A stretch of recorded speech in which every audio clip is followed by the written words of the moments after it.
तो gravitational potential energy क्या होगी, फिर से याद दिलाते हैं कि किसी भी बॉडी को इंफिनिटी से ग्रेविटेशनल फील्ड के अंदर लाने के लिए जो हम वर्क करते हैं that is gravitational potential energy.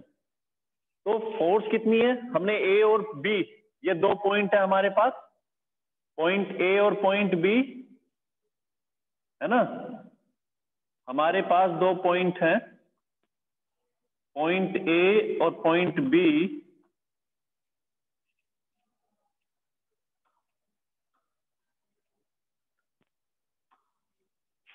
और दोनों के बीच का गैप कितना है, डी आर। तो फोर्स दोनों पर लगभग इक्वल है ना, हालांकि बी पर थोड़ा ज्यादा होगा लेकिन माइनर डिफरेंस है क्योंकि हमने दोनों के बीच का गैप बहुत कम लिया है। तो gravitational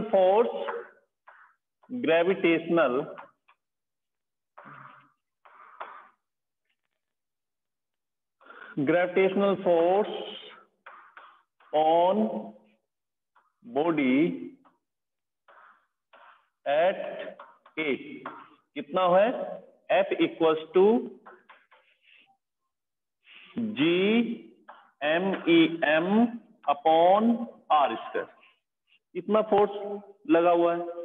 work done in bringing the body from A to B, A से बी तक लाने के लिए कितना वर्क करते हैं, स्मॉल होगा है ना। तो work done small work done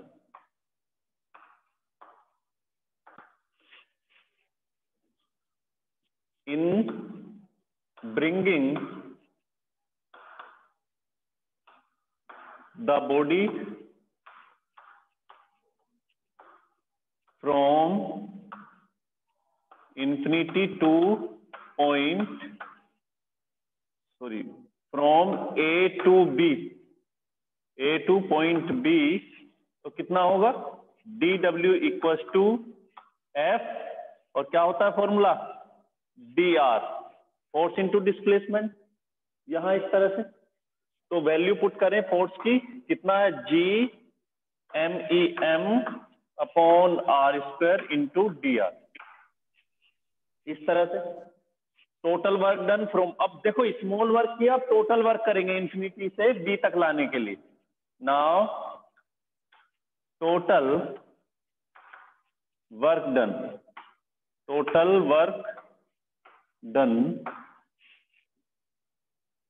in bringing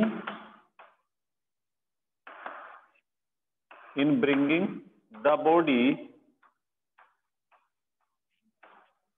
from infinity to a point ए तक लेके आते हैं है ना। देखो बी तक बोले ए तक बोले, दोनों के बीच माइनर डिफरेंस है, तो जितना वर्क हम लगभग ए पर करेंगे उतना ही बी तक होगा क्योंकि कोई ज्यादा डिफरेंस नहीं है दोनों पॉइंट के बीच। तो कितना होगा, W इक्वल्स टू, इंटीग्रल करना होगा कहां से कहां तक, इंफिनिटी से distance r, dW equals to infinity to r, और dW की वैल्यू क्या है यहाँ पे, G M E M upon R square into D R. देखो ये भी कांस्टेंट, ये भी, ये तीनों कांस्टेंट है। तो W equals to G M E M, R को ऊपर लेके जाएंगे पावर हो जाएगी -2, इंटीग्रल जब करोगे infinity r to the power -2 into D R. और इंटीग्रेशन में हमने किया है कि जब हम इंटीग्रल करते हैं तो पावर +1 होती है, और जो पावर आती है +1 करने के बाद वही नीचे डिनोमिनेटर बनता है, equals to G M E M, और ये हो जाएगा r to the power -1 upon -1 नीचे, और लिमिट पुट करोगे इंफिनिटी टू r, इस तरह से। आगे क्या आएगा, जी एम ई एम, देखो इंफिनिटी को रखोगे ये माइनस में आ जाएगा, इस माइनस को यहाँ पे लिया, ये 1/r बनता है, अपर लिमिट रखोगे तो 1/r -1/इंफिनिटी, इस तरह से। इसके बाद कितना आता है, W equal to G minus GMEM upon R। और जो हमने वर्क किया है यही हमारा क्या होगा, gravitational potential energy. Since gravitational potential energy, gravitational potential energy U equals to क्या होगा, work done, W equals to minus GMEM upon R। तो यहां तक ग्रेविटेशनल पोटेंशियल एनर्जी के लिए हमने डेरिवेशन किया। अब देखो इसके बाद नेक्स्ट टॉपिक आता है ग्रेविटेशनल पोटेंशियल, खाली पोटेंशियल। अभी टॉपिक क्या है, ग्रेविटेशनल पोटेंशियल, और इसके बाद नेक्स्ट टॉपिक रहेगा हमारा ग्रेविटेशनल खाली पोटेंशियल। अभी एनर्जी के लिए किया था, अब बात करेंगे ग्रेविटेशनल पोटेंशियल की खाली। तो ग्रेविटेशनल पोटेंशियल क्या होता है, यहां हमें वर्क को डिस्कस करना है। केवल ग्रेविटेशनल पोटेंशियल एनर्जी में केवल वर्क को डिस्कस करते हैं।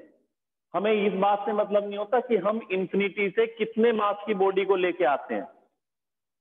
लेकिन ग्रेविटेशनल पोटेंशियल में देखो, ग्रेविटेशनल पोटेंशियल एनर्जी में हमें मास को डिस्कस नहीं किया, वो m को लेके आए, कितने को लेके आए, ठीक है।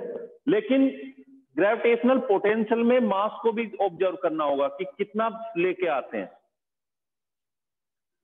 बोले कि सर यहाँ पे तो फॉर्मूले में तो है, फॉर्मूले में है क्योंकि यहाँ पे फोर्स को लेके चले थे। लेकिन इस बार जब बाद में फॉर्मूला पुट करते हैं तो यहाँ V का फॉर्मूला क्या बनता है, डेरिवेशन यहां तक सेम रहेगा, यहां तक ग्रेविटेशनल पोटेंशियल के लिए डेरिवेशन सेम रहेगा। बस डिफरेंस क्या होगा, आगे चल के V equals to W upon M means work done upon mass, ये और हमें पुट करना है। जिस बॉडी को लेके आते हैं उसके मास को भी ऑब्जर्व करते हैं। तो क्या होता है ग्रेविटेशनल पोटेंशियल, देखो फिर से ग्रेविटेशनल पोटेंशियल एनर्जी क्या होती है, work done in bringing a body from infinity to a point in the gravitational field. अब बात करें ग्रेविटेशनल पोटेंशियल की, work done in bringing a body of unit mass, जो बॉडी है वो यूनिट मास के लिए, मींस उसके मास को भी डिस्कस करना है। Work done in bringing a body of unit mass from infinity to a point in the gravitational field is called gravitational potential. तो यहां तक डेरिवेशन सेम ही रहेगा कि जब हम करते हैं पहले फोर्स देखेंगे इस तरह से, स्मॉल वर्क करोगे यहां ऐसे। नेक्स्ट टॉपिक है बच्चों अब हमारा ग्रेविटेशनल पोटेंशियल। तो दोनों के डेरिवेशन सेम है, बस ग्रेविटेशनल पोटेंशियल में थोड़ा और आगे करना होगा। अगर खाली आए ग्रेविटेशनल पोटेंशियल एनर्जी तो यहां पे लाके छोड़ दोगे। क्या होगा formula, U equals to minus GMEM upon R, ये हमारा इसका डेरिवेशन बनता है। और यूनिट क्या होगी, जूल, यहां पे जूल होगी बच्चों, क्योंकि एनर्जी कोई भी है जूल होता है। हाँ, सरफेस टेंशन वाले चैप्टर में हमारी जो एनर्जी होती है, सरफेस एनर्जी और टेंशन, वहां पे थोड़ा डिफरेंस है, वो समझ में आएगा जब हम करेंगे। तो लेकिन यहाँ पे क्या है, जूल। याद रखो कोई किसी भी तरह की एनर्जी है उसकी सबकी यूनिट क्या होती है, जूल होगी। अब फॉर्मूला करेंगे इलेक्ट्रिक पोटेंशियल के लिए। तो जब आप इलेक्ट्रिक पोटेंशियल के लिए आओगे तो जो जिस तरह से इलेक्ट्रिक पोटेंशियल एनर्जी के लिए किया हमने, यहां तक तो दोनों के लिए सेम रहेगा। इससे आगे क्या करना है वो जरा देखेंगे।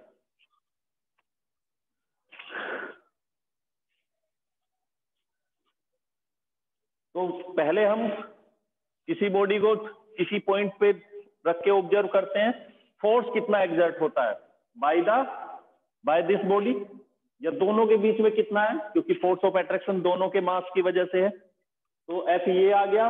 उसके बाद स्मॉल वर्क करते हैं एक पॉइंट से दूसरे पॉइंट तक, और ये स्मॉल वर्क किसकी वजह क्यों है, क्योंकि हमने डिस्टेंस बहुत स्मॉल ली है, माइनर डिस्टेंस लिया है F इंटू डी आर।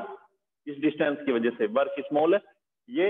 अब टोटल वर्क करोगे कहां से, इंफिनिटी से किस पॉइंट पर, किसी पॉइंट तक, और जहां तक किया वहां तक लिमिट रखोगे, तो इंफिनिटी से लेके आते हो कहां तक, आर डिस्टेंस तक। इसके बाद dw की वैल्यू पुट की, तीनों कांस्टेंट है। ये करने के बाद इसका इंटीग्रल करते हैं, r की पावर 2 को ऊपर लेके जाते हैं, न्यूमिनेटर बनाते हैं, पावर माइनस में आएगी। और जब इसको इंटीग्रेट करोगे तो इंटीग्रेशन में क्या करना होता है, देखो r टू दी पावर -2 है, जब इंटीग्रल इसको करोगे तो क्या होता है, r - 2 + 1, और जो ऊपर पावर रहती है वो ही डिनोमिनेटर आता है, तो कितना रहेगा, -1 हो जाएगा, और नीचे भी -1। फिर से देखो, इसका इंटीग्रल करना था उस रूल के अकॉर्डिंग, क्योंकि n+1 होता है, x की पावर n का इंटीग्रल करते हैं तो x की पावर n+1 होता है अपॉन n+1। तो वही रूल हमने यहाँ पे किया, -2 था, -2 + 1 अपॉन -2 + 1, इस तरह से ये आ जाता है। क्योंकि r की पावर -1 है तो नीचे ले आते हैं तो 1/r होगा, ये r टू दी पावर -1, नीचे आके 1/r, अपर लिमिट को इसकी जगह रखेंगे 1/r, लोअर को रखोगे 1/∞। ये वाली टर्म 0 है तो ये बचता है खाली, और इस तरह से हमें डेरिवेशन मिल जाता है। इसके बाद हम बात करते हैं v के लिए, जो हमारा टॉपिक है। यहां तक है ये हमारा ग्रेविटेशनल पोटेंशियल एनर्जी। अब ग्रेविटेशनल पोटेंशियल क्या होगा, v = W/m या U/m भी बोल सकते हो। ग्रेविटेशनल पोटेंशियल एनर्जी पर यूनिट मास कितना आएगा, देखो इस फॉर्मूले में m है, इसमें m नहीं रहेगा, तो क्या अब आ जाएगी टर्म हमारे पास, = Gmem/r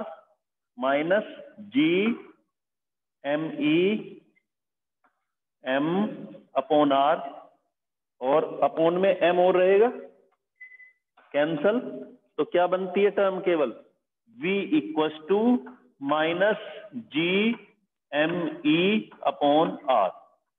ये हमारा इसका डेरिवेशन आ जाता है, -Gme/r, ये इसके लिए होगा। तो क्या डिफाइन होती है, the work done in bringing a body of unit mass, of per unit mass, from infinity to a point in the gravitational field. ये जरूर जिस पॉइंट को बोलोगे उसको ग्रेविटेशनल फील्ड में बोलना होगा, इन the gravitational field is called gravitational potential. तो इसको नोट कर लो जल्दी से।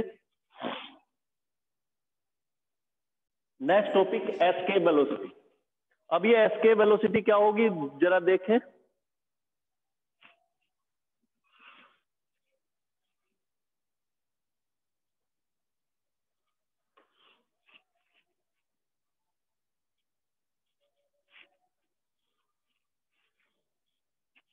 सपोज हमारे पास ये अर्थ, तो तुमने सुना होगा कि हमने रॉकेट को लॉन्च किया, रॉकेट को लॉन्च करने के बाद एक सैटेलाइट को स्पेस में लॉन्च किया है। तो सैटेलाइट को जब सेट करते हैं अब उसकी ऑर्बिट में, तो उसको क्या करते हैं, रॉकेट के ऊपर, रॉकेट की टिप के ऊपर रखते हैं, इस तरह से, है ना, देखा होगा ये तो। और यहां से जेट फॉर्म में फ्यूल निकलती है, एक्शन रिएक्शन रूल की हेल्प से एक्शन गैसेज नीचे की तरफ निकलती हैं, और वो गैसेज रिएक्ट करती हैं ऊपर की तरफ, तो जिसकी वजह से रॉकेट ऊपर की तरफ लिफ्ट करता है। तो हम ये जब किसी सैटेलाइट को उसकी ऑर्बिट में सेट करते हैं तो हमें क्या करना होता है, यहां से एस्केप कराते हैं, यहां से उसको प्रोजेक्ट करते हैं। लेकिन अगर किसी बॉडी, लेकिन वो रहता कहां पे है, सैटेलाइट अर्थ की ग्रेविटी के अंदर ही रहता है, लगातार इसके अराउंड रिवॉल्यूशन करता है, चक्कर लगाता रहता है। लेकिन अगर किसी बॉडी को हमें अर्थ के ग्रेविटेशनल फोर्स फील्ड से बाहर निकालना है, तो फिर क्या करना होगा, उसको कुछ एनर्जी देनी होगी, एनर्जी प्रोवाइड करनी होगी। कितनी एनर्जी प्रोवाइड करनी होगी वो भी निकालेंगे अभी। वेलोसिटी कितना रखेंगे वो भी निकालेंगे, डिस्कस करेंगे उसके बारे में कि एस्केप एनर्जी कितना चाहिए, एस्केप वेलोसिटी कितना होना चाहिए। हालांकि अर्थ सरफेस पर, जो बता दूं तुम्हें, अर्थ सरफेस पर हमारी जो एस्केप वेलोसिटी होती है, एस्केप का मतलब पहले तो ये समझो एस्केप वेलोसिटी होती क्या है या एस्केप एनर्जी होती क्या है, कि हमारे अर्थ के अबाउट इसका एक फील्ड है, मैंने बोला था कि फील्ड तो लास्ट तक है, इंफिनिटी तक, वैल्यू कम होते चली जाती है, लेकिन जहां तक कोई बॉडी अपने ऊपर एक्सपीरियंस करती है फोर्स को, जिसको हम नेग्लेक्ट नहीं कर सकते, मींस जहां से अगर इस बॉडी, किसी बॉडी को यहां पर रिलीज करेंगे तो वो वापस अर्थ की तरफ आती है, लेकिन एक जगह अगर छोड़ देते हैं तो वो अर्थ की, जरूरी नहीं कि अर्थ की तरफ आए, वो किसी दूसरी डायरेक्शन में भी जा सकती है। तो वहां पे ये कंसीडर किया जाता है कि लगभग ग्रेविटी जीरो हो गई, हालांकि होगी यहां पे भी, लेकिन वैल्यू इतनी माइनर होगी कि उसको हम यूज नहीं कर पाएंगे, उसको एक्सपीरियंस नहीं कर पाते। तो एस्केप का मतलब क्या होगा कि जब हम किसी बॉडी को इतनी तेजी से थ्रो करें, मान के चलो मैं आपसे बोलता हूं किसी बॉडी को थ्रो करना है, तो आप कितनी स्पीड से, 20, 30 या 100 या 150, है ना, मींस जहां तक भी आप थ्रो कर सकते हैं। तो बता दूं, क्रिकेट में कई सारे बॉलर ऐसे हैं जिनकी स्पीड 150, 160, 154 लगभग लास्ट ये बताते हैं, 60 तो शायद कोई नहीं है। तो लगभग हम लोग जो एवरेज थ्रो कर सकते हैं किसी बॉडी को, कितना स्पीड से कर सकते हैं, 100 तक, या हो सकता है तुम और भी ऊपर करो, जितनी भी जिसकी कैपेसिटी है। लेकिन ये देखा जाता है कि हमारी जो अर्थ की सरफेस में ग्रेविटी के अंदर जो एस्केप वेलोसिटी हमें चाहिए, जिस एस्केप वेलोसिटी मतलब कि किसी बॉडी को, मान के चलो आपके पास कोई बॉडी है और आप उसको थ्रो करते हो, वापस कहां आती है, अर्थ सरफेस पर, प्रोजेक्टाइल मोशन करते हुए सबसे ऊपर की तरफ भी थ्रो करते हो, फिर नीचे आ जाती है, कि वो बॉडी वापस अर्थ सरफेस पर ना आए, इतना एनर्जी उसको दें, इतनी वेलोसिटी से उसे थ्रो करें कि वो वापस हमारी अर्थ पर ना आए, बल्कि क्या हो जाए, अर्थ की ग्रेविटेशनल फील्ड से बाहर निकल जाए। सपोज यहां तक फील्ड है, ये इससे भी बाहर निकल जाए, उसको क्या बोला जाता है तब, एस्केप वेलोसिटी। कि आप किसी बॉडी को इतनी वेलोसिटी प्रोवाइड कराते हो कि वो वापस अर्थ सरफेस पे नहीं आती, बल्कि क्या होता है, एस्केप कर जाती है हमेशा के लिए, अर्थ की ग्रेविटेशनल फील्ड को छोड़ के बाहर निकल जाती है। तब उस वेलोसिटी को कौन सी वेलोसिटी बोलते हैं, एस्केप वेलोसिटी। और ये वेलोसिटी पॉसिबल नहीं है किसी भी बॉडी को एकदम से प्रोवाइड कराना। याद होगा तुम्हें 2015-16 में हमने मार्स पर एक रॉकेट को थ्रो किया था, मार्स का था कुछ 2015 या 16 में, उसको 1 महीना का टाइम हमें लगा था अपनी ग्रेविटी से बाहर निकालने में, और 1 साल लगा था उसको मार्स तक पहुंचने में।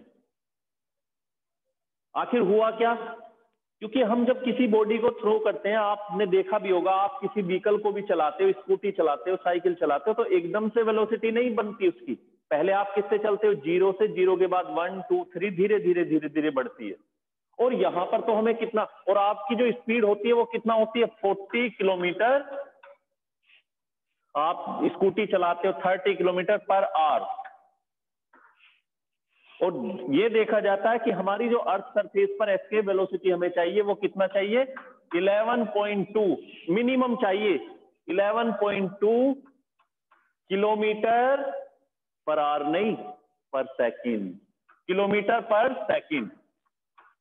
अब जरा सोचो, 11.2 किलोमीटर पर सेकंड का मतलब क्या, पलक झपकते ही लगभग जहां आप रहते हो वहां से 11 किलोमीटर की डिस्टेंस कवर कर जाओ आप। जहां कहीं भी आप रहते हैं 10 किलोमीटर की डिस्टेंस, लगभग 10 किलोमीटर अगर आप 60 की स्पीड से चलते हो, 60 किलोमीटर की स्पीड से, और 10 किलोमीटर आपको चलना है, तो लगभग 10 मिनट आपको लगेंगे। 10 मिनट का टाइम आप लेते हो अगर 60 की स्पीड से चलते हो, कम से चलोगे तो ज्यादा टाइम लगेगा। उसी, समझ आया ना, 60 की स्पीड से चलना है, स्पीड कितना होनी चाहिए, 60, तब आप 10 मिनट में चलते हो कितना, 10 किलोमीटर, 10 किलोमीटर की डिस्टेंस आप 10 मिनट में कवर करते हो, कंटिन्यू अगर चलोगे इतने से। अब वही चीज 10 मिनट का मतलब क्या हो गया बच्चों, 10 मल्टीप्लाई, अगर सेकंड में हम इसको कन्वर्ट करें, 10 मिनट मतलब सेकंड में अगर कन्वर्ट करो तो कितना होगा, 60 सेकंड, 600 सेकंड, सॉरी 600 सेकंड में आप 10 किलोमीटर चलते हो। और यहां पे स्पीड कितना होना चाहिए, 1 सेकंड में इतना चले लगभग। तो इतना पॉसिबल नहीं है कि एकदम से हम इतनी स्पीड को किसी बॉडी को प्रोवाइड करें। तो होता क्या है कि हम रॉकेट में जब इसको कंबस्टन करते हैं, फ्यूल को जलाते हैं, तो इसको कई सारे चैम्बर में बनाते हैं। और तुमने देखा होगा दीपावली पर पटाखे चलाते हो, तो जब रॉकेट में आग लगाते हैं तो वो तेजी से ही प्रोजेक्ट करता है, तेजी से ऊपर की तरफ थ्रो होता है। अब इसमें क्या करते हैं, कई सारे चैम्बर होते हैं। जैसे इसमें किया, ये फ्यूल इसको एक स्पीड प्रोवाइड कराता है। उसके बाद जैसे ही इसका फ्यूल खत्म हो जाता है, ये इससे डिटैच हो जाता है, ये अलग हो जाएगा इससे। उसके बाद दूसरे वाले में जैसे ही आग पहुंचती है, फ्यूल जैसे ही इसमें हीट पहुंचती है, फ्यूल आग लगती है, फिर ये तुरंत प्रोजेक्ट करता है। तो एक फिर से वेलोसिटी इंक्रीज होती है। इस तरह से कई सारे राउंड में, कई सारे स्टेप में इसकी स्पीड लगातार बढ़ते जाती है। और स्पीड जब बढ़ जाएगी, सबसे ज्यादा हमें जो एनर्जी चाहिए होती है वो अर्थ सरफेस पे चाहिए होती है।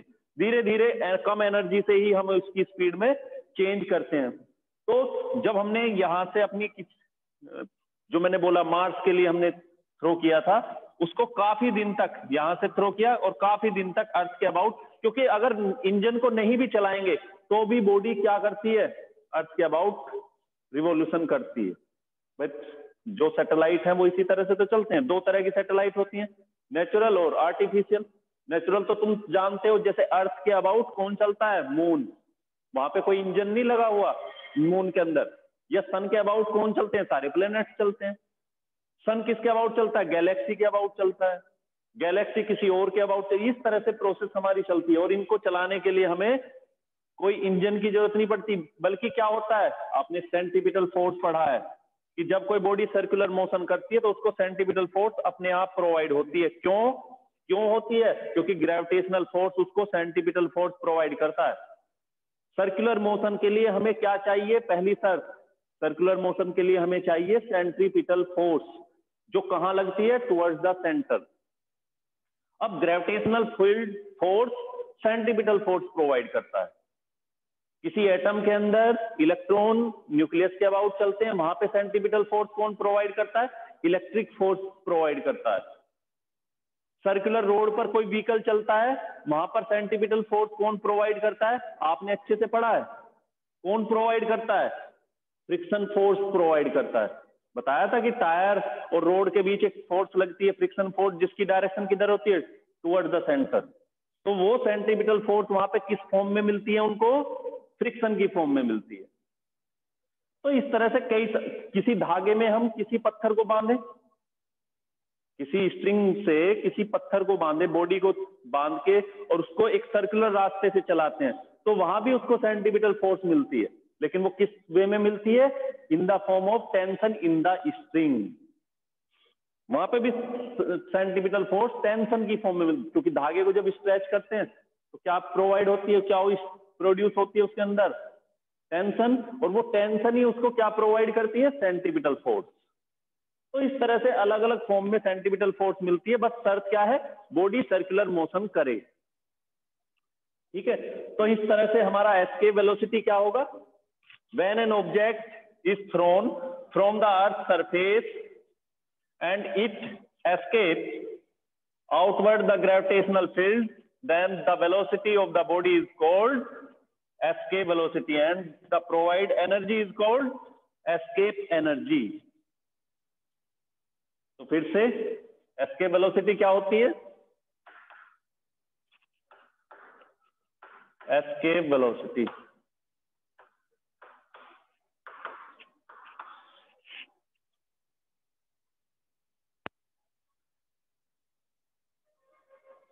की वैल्यू